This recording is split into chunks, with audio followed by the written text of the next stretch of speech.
Your Excellency Abdullah Shahid, President of the 76th United Nations General Assembly, Your Excellency Secretary General Antonio Guterres, Your Excellency President Moon Jae-in, and distinguished leaders from around the world, it is an honor to be here today, where BTS appointed as special presidential envoys of the Republic of Korea. We're here today to share the stories of our future generation. Before we came here, we asked the young people in their teens and 20s around the world about their past 2 years and about the world they find themselves in today. Jin will share some of the answers we received. Yes, should we take a look?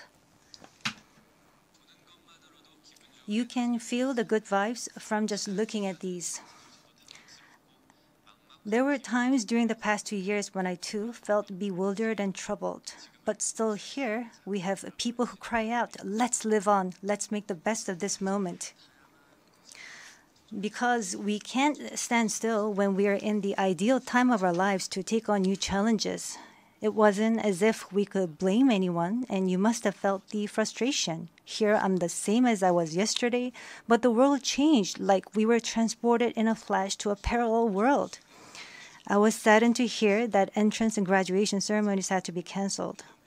These are moments in life you want to celebrate, and missing out on them must have been upsetting.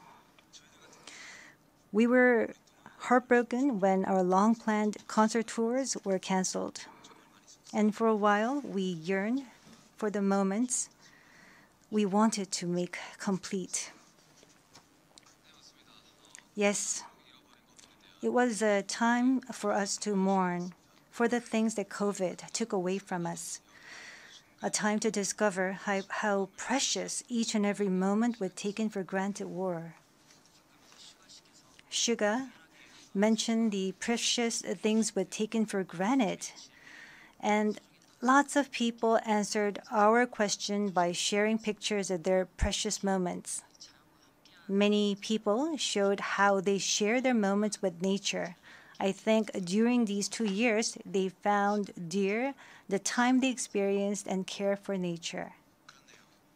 Yes, but maybe because we feel an encroaching sense of dread that our time on this earth is limited, we just talked about the things we mourn, and I shudder to think about mourning for the earth.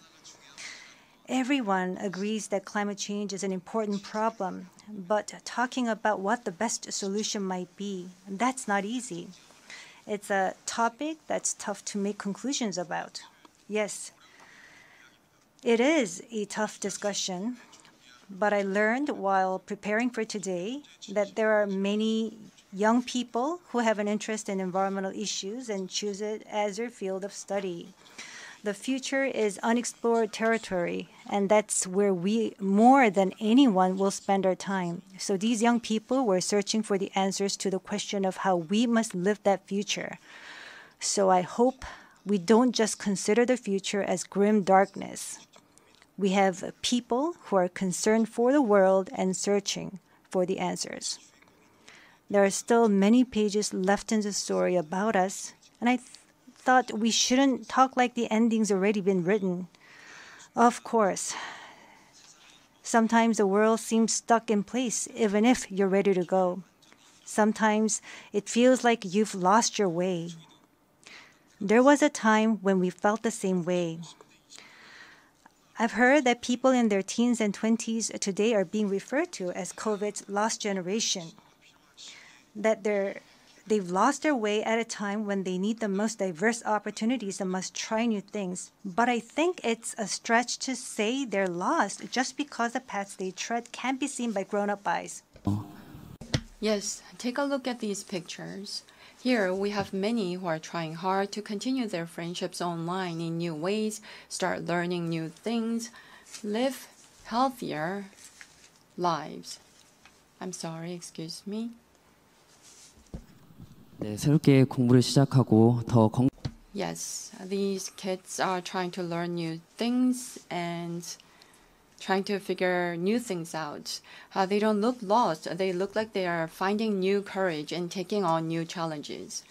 I think that's why instead of the lost generation, a more appropriate name would be the welcome generation. Because instead of fearing change, this generation says welcome and keeps forging ahead.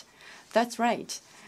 If we believe in possibilities and hope, even when the unexpected happens, we will not lose our way but discover new ones. There will be choices we make that may not be perfect, but that does not mean there will be nothing we can do. That's what I think. What is important are the choices we make when we're faced with change, right? Some of you heard the news that we're coming to the UN, and a lot of you were wondering whether we have been vaccinated. And I'll take this opportunity to say yes. All 7 of us, of course, we received vaccinations. The vaccination was a sort of ticket to meeting our fans waiting for us and to being able to stand here before you today. Just like we said in our message today, we too are doing the things that we're able to do right now. Like the vaccinations, efforts are continuously underway to keep this new reality going forward. And I think the day we can meet again face to face is not far away. Until then, I hope we can fill each of our days to the brim with positive energy. We thought the world had stopped, but it continues to move forward. I believe that every choice we make is the beginning of change, not the end. I hope that in this nascent new world, we can all say to each other, welcome. And now, as we look forward to this future, the permission to dance is our message of welcome that we want to share with everyone today.